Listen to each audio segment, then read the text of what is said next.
Hey, welcome this week to Baldhead Bible Podcast and week 2 of the Jonah series. I do want to give a shout out to Gwinnett Worth, my friend who posted on our Facebook page, Baldhead Bible Podcast. Please check us out on Facebook. She gave us a recommendation on Facebook, and I really appreciate that. She let me know how much she's enjoying the podcast, but also that she is using the podcast to supplement some of what she's learning in her own Bible study with a group of other women through the book of Jonah. So thanks again, Gwinnett, for posting that. I really appreciate it. Let's dive right in to this week, Jonah sermon number 2 in the Jonah series.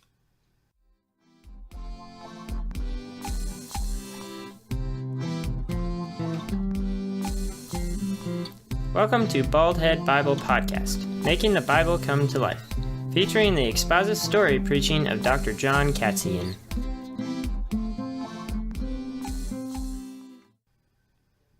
Jonah stood before that ticket counter. Remember, he came all the way down to this port city called Joppa. God wanted him to go northeast, but he went southwest.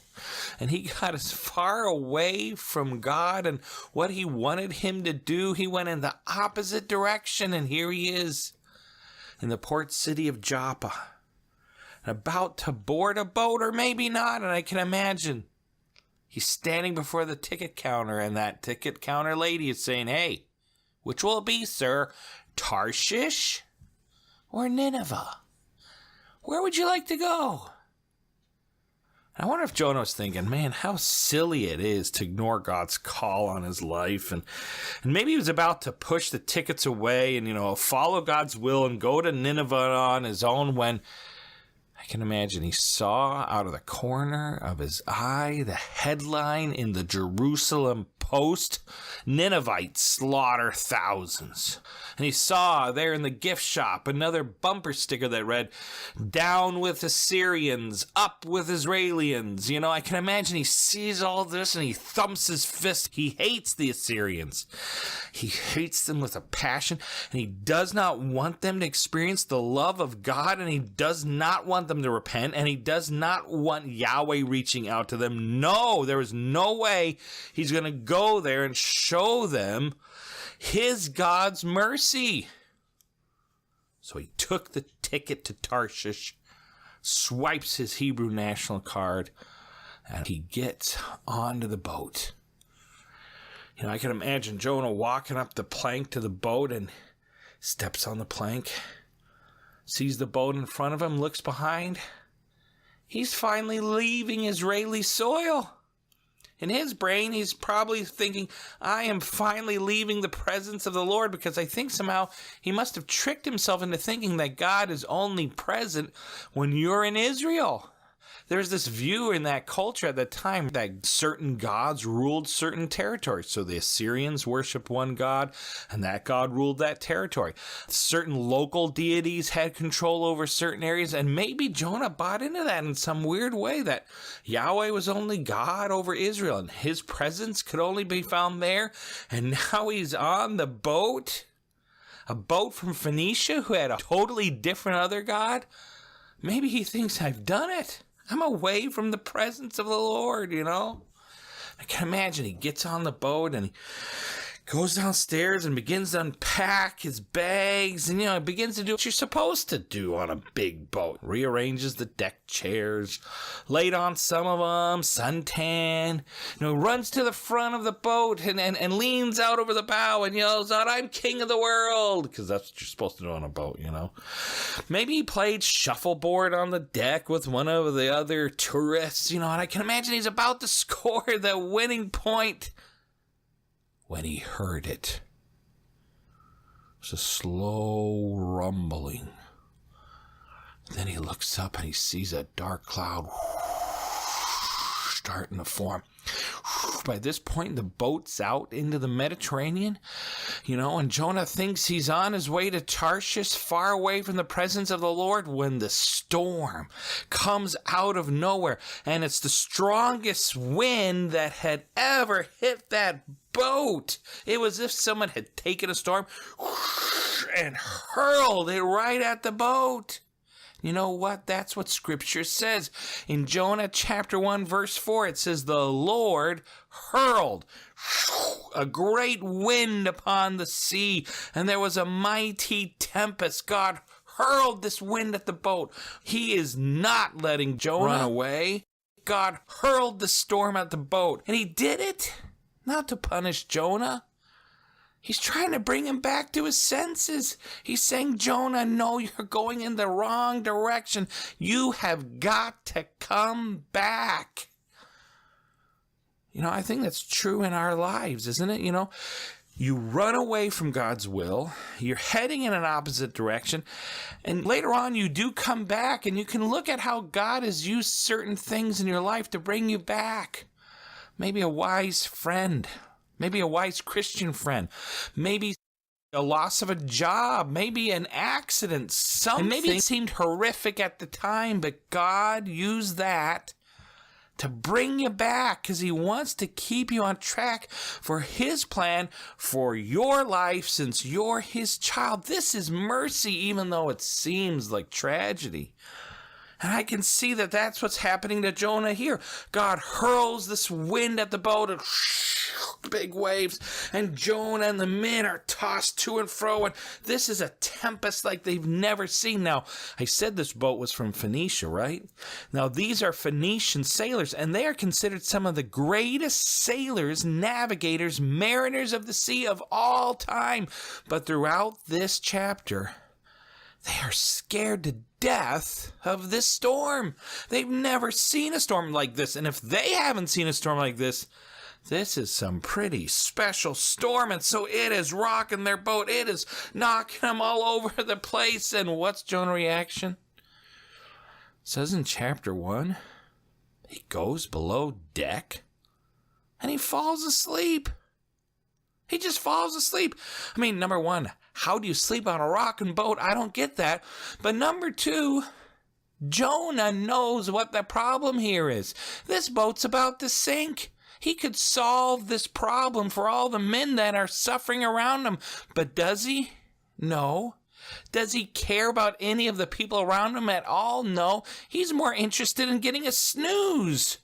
The mariners and the sailors, it says they start crying out to their God for help. And in the middle of all that, Jonah cold-heartedly just goes to sleep. I mean, the sailors, they start throwing cargo overboard to lighten the boat, because if you have a lighter boat, maybe you can stay on top of the water and then the waves don't sink you as bad. And that's a lot of work. And what does Jonah do? Sleeps through it all. As they're chucking cargo and luggage overseas, over the edge into the water, Jonah, lazy, cold-hearted Jonah, just sleeps. And maybe he couldn't have chucked stuff overboard. He didn't know all the knots and how to undo them. But you know what Jonah could have done in the middle of this huge storm? He could have been praying. He could have been praying on behalf of the people on the boat. He could have been, he could have been pleading for God's mercy. But Jonah cared so little for these people. You know, in his brain, they weren't Jews. They were Gentiles. And they're from Phoenicia. And who cares about them? Finally, the sailors are like, this isn't right. What's happening here? The storm is great. And they say, you know what we're going to have to do? Let's cast lots, because clearly my God's not answering me. A sailor turns to another, hey, is your God answering you? No, it says every one of them was calling out to their God. Because again, the Phoenicians had a god. Maybe they had a whole little local deity in their house, in their own little city or village, and they're calling out to various gods, but nobody's answering. And this storm is getting worse, but they know this storm seems supernatural. Something is causing the storm. So they just say, let's cast lots. And again, as they're being battered with water and being knocked around, somebody gets a bag, and maybe somebody had a lot bag, because back in the ancient Near East, to find out the will of a god, And sometimes in the Bible, God, Yahweh, uses lots to show his people what he wants them to do, So it wasn't unusual in the ancient Near East that maybe somebody had a bag full of lots, or maybe somebody broke straws. But I can imagine somebody got a bag. Hey, I've got a lot bag, and they bring it over, and in that bag, they open it, and they'll have various marbles. And all of them are one color except one. I can imagine the sailors are standing there, and they're like, all right, let's draw lots, and they go down, and they wake up Jonah. Hey, let's draw a lot for that guy down there, and they, all right, and maybe they drag him up. Hey, Jonah, you got to draw some lots here. And so they open the bag, and all right, let's count them out. There's 6 of us, or 8 or 10. I don't know how many were on the boat, but they had, I'd say 10 people. They would have 9 one-colored stone and 1 oddly colored stone. So if there were 10 people, 9 would be the same color, and 1 would be a different color. And whoever drew that, the lot fell on them. And so I can imagine in the middle of the storm, they're counting out, right, all these sailors, right, count them out, put them in there. All right, and then that one colored stone, they put it in there. They shook the bag up. All right, stick your hand in, Dave. And Dave sticks his hand in, rumbles around, pulls out. Oop, it's black. And that's the color that the lot is going to be a white stone, in our story. But all the stones are black except for one. Nope, you're good. It's not you, Dave. And they go, okay, Steve, stick your hand in there. Sticks his hand down and pulls out. Oh, it's a black stone. Nope, it's not you. Okay, Lawrence, stick your hand out. Sticks it in and pulls out a stone. Nope, it's black. And they go around from sailor to sailor to sailor. And then they come to Jonah. Maybe he's the 10th sailor out of 20.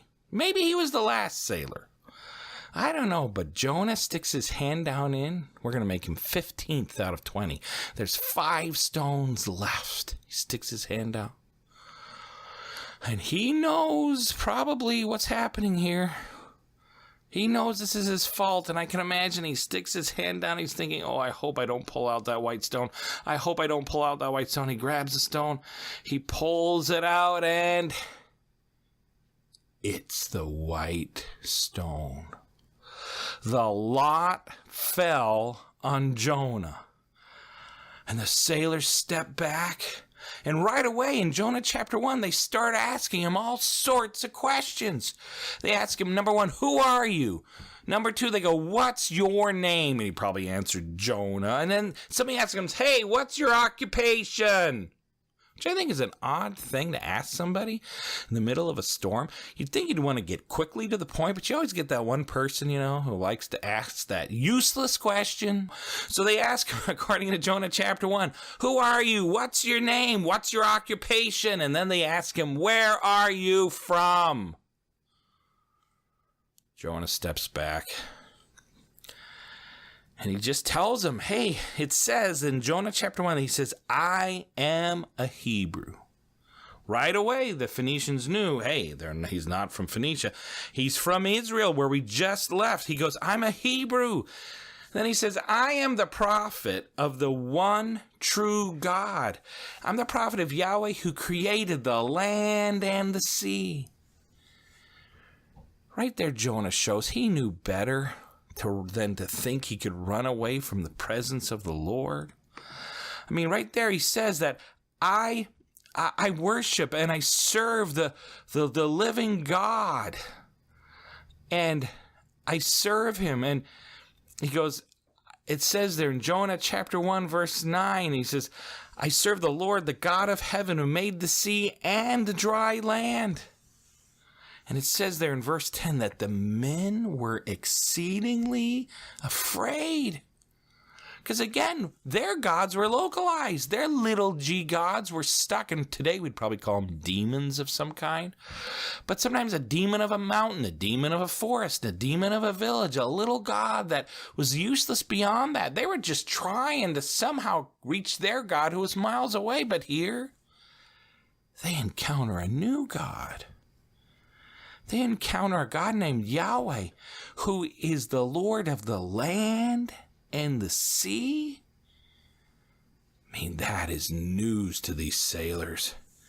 And such news, as it says, that they became exceedingly afraid. And then they say something really interesting to Jonah. They say, "What is this that you have done?" Because it says, therefore, the men knew that he was fleeing from the presence of the Lord. The men are essentially saying to Jonah, "What have you done to us? You're running from the presence of the Lord, and look, the trouble that it's caused. What have you done?" Hey, I just want to remind everybody that your sin hurts other people. We think, well, this little private sin that I've got hurts me and I struggle with it. No. Sin in all its forms, it hurts other people. And when you choose to have a bad attitude, you know what that does? It hurts the other people around you, in your family, in your school, at work, wherever it happens to be. If you choose to follow the god of lust and say, "I'm going to dive into some stuff I know I shouldn't," it's going to hurt your marriage. It's going to hurt your relationship with your kids and your God. Sin hurts other people, and Jonah knew that. But he was asleep in that boat, and he didn't care till they had to wake him up to get up there to draw lots. So they ask him, "Jonah, hey, what have you done to us?" And then they ask him, "What should we do to calm the storm? What should we do?" And Jonah answers, "Throw me into the sea." I think that's such an interesting answer. Jonah's answer, I wonder if Jonah was depressed at this point. I mean, you'd think maybe, hey, if we all prayed to God and asked him to be our God. But no, Jonah, his answer, it seems so defeatist. And he's definitely, again, he's not trying to reach these men with the news of his God, right? He's not trying to turn them into worshipers of the one true God. Maybe he could have said, "Hey, turn around this boat, head back to Joppa, and guess what? This storm will stop if you turn the boat around and head back to Joppa. It'll all stop." But no, instead he says, "Hurl me into the sea. Just throw me overboard." Again, I think this is the sign of a depressed individual. He's that angry at God. He does not want to go to the Ninevites. And in some ways, I think he's saying, I would rather die out here in this ocean than follow God's call on my life. But the men, these pagan men who did not know Yahweh, they're smarter than Jonah. They're way smarter. They're like, we can't do that. Number one, it wouldn't be, we don't want to just kill people, but they say, number two, we don't want your blood on our hands. They're worried a little bit about what Jonah's God is going to do to them if they kill Jonah. Again, they are wiser than the man who's supposed to be following that God, you know? So Jonah says, "Throw me overboard." But the men are like, "No way." So they begin to row, and they start to try to row against that storm. And I can imagine they all go downstairs, because sometimes on the bottom of the boat, they would have these holes where they could put out big oars. And maybe they tried to row against the storm. They tried to get out of it. And somebody said, "All right, let's row, row, row." But the storm, it just gets worse. And so finally they look at each other, and I can imagine Jonah's up top, hanging onto the mast, getting hit by water, while the men below are trying to row. And the men are like, "We can't do anything, Captain. It's not going anywhere. We're going to have to do what that Hebrew said." All right. So they go back upstairs, and they grab Jonah, and again, strong wind, rain hitting the boat and this huge, massive storm. People vomiting because it is a horrible storm, up and down. So they grab Jonah. I can imagine one grabs him by his arm and another man grabs him by the other arm.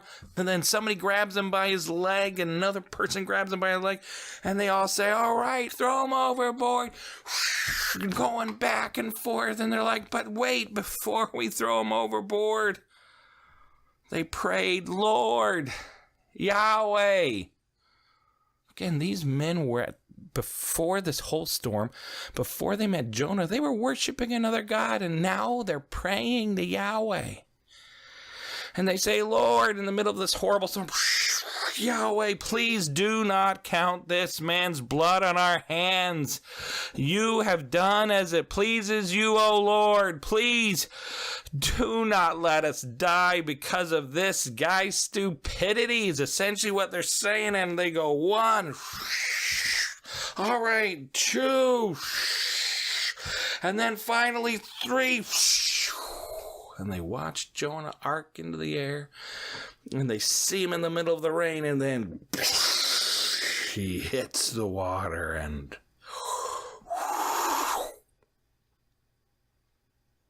storm's over. It says in Jonah chapter 1 that the minute Jonah hits that water, the sea becomes calm. I can imagine calm as a piece of glass. It says there in Jonah chapter 1 that the sea just ceased from its raging. And when the men saw that, then it said the men feared the Lord, feared Yahweh exceedingly. They began to offer sacrifices to Yahweh, and they began to make their vows to this new God. Right there, Jonah, whether he wanted to or not, I think he just had a whole bunch of converts to following God. But it's calm. Jonah's in the middle of this calm water, and he's like, wow, that happened fast. And the men, with a gentle breeze in the boat, they head out. They keep going. And Jonah, he maybe waves at the boat. Hey, see you guys. Maybe begins to paddle around a little. And he's like, hey, you know what? Maybe I can make it out of here. I wonder how far I am from land. And maybe he starts to paddle a bit. He does the doggy paddle, and starts to, and then he starts to swim, He's like, okay, I got this. I think I know. And the water's sort of warm. It's not too bad out here. And it's so smooth. I don't want to save those stupid Phoenicians anyway. And maybe this is better, And who knows where these waves will take me, And then he sees a shadow below him. He looks down in the water and he sees a dark shadow. Dun-dun. He's like, uh-oh. Then he sees another dark shadow. Dun-dun. He watches that dark shadow slowly circle around him. Dun-dun. Dun-dun. Dun, dun, dun, dun, dun, dun, dun, dun. And Jonah starts, hey, I think I want that boat back again. He starts paddling, and then dun, dun, dun, that big shadow comes back, and then he's swimming, and then, well, if you join us next week, we're going to learn more about what happens to Jonah. I just want to end with a couple thoughts. I just want to say that you can't run away from God. Quit trying. And maybe things have come up in your life and you're like, man, life is more difficult. And why do these bad things happen to me? And every time it's God gently, or maybe not so gently, trying to tell you, turn around. Stop this. You're a child of mine and you have headed down a pathway that's going to destroy you. I'm trying to quietly, gently tell you, you have got to come back. Or maybe you're like Jonah and God had to hurl a storm at you to come back. quit running from God. You will be miserable. Look at Jonah. Wanted to kill himself rather than tell the Phoenicians and the Ninevites about the good news of Yahweh. Secondly, remember, your sin hurts other people. He put them in such a horrible state because of his sin.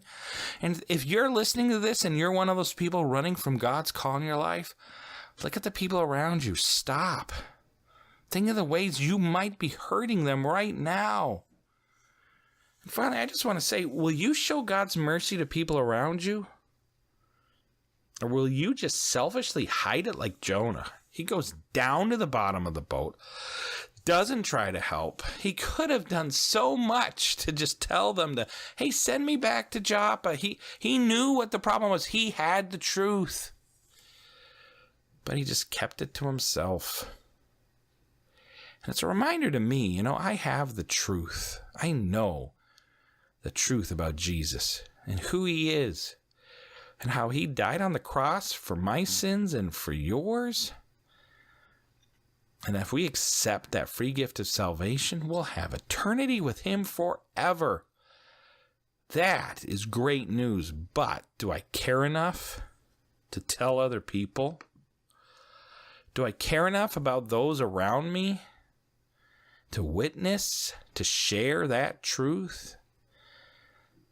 It's a gut check for me because I've got to make sure I'm not like Jonah. And is there some group of people I'm prejudiced towards too that, hey, I'm not going to share the gospel with them. I'm not going to hang around with them.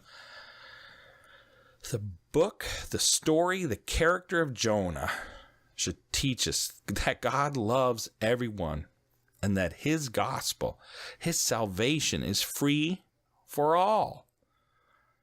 There should be no prejudice in us, in the church, in our attitudes. I pray this week, hey, let's share the good news. Let's share the gospel. Let's tell others about Jesus. But hey, come back next week to find out what exactly happens to Jonah next.